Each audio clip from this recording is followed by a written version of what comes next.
আরেকটি নতুন শর্ট ব্লগে আপনাদের সবাইকে স্বাগত জানাই। তো আজকে আমাদের যাবার ছিল মেদিনীপুর। তো বাসের পুল পেরিয়ে আমরা সোজা চলে যাই মেদিনীপুরে। তো এটা মেদিনীপুরের টাউন। তারপর আমরা চলে যাই এম বাজার শপিং মলে। ওখানে কিছু জিনিস কেনাকাটার ছিল। তো সোজা যাই, ওখানে পছন্দ করি, পছন্দ করে কিনে নিই। দুটো জিনিস কেনার ছিল, কিনে নেওয়ার পর আমরা চলে যাই শ্রী লেদার্সে।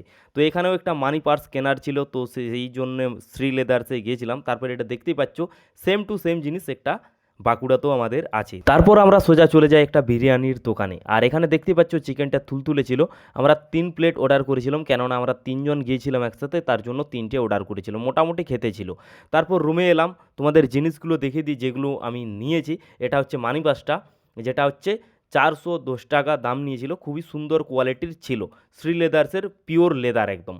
তারপরে এখানে দুটো প্যান নিয়েছিলাম, প্যানগুলো মোটামুটি দামের ছিল। একটা ছিল ট্যাক্সুট, ছিল ট্যাক্সুটটা 250 টাকা দামের ছিল।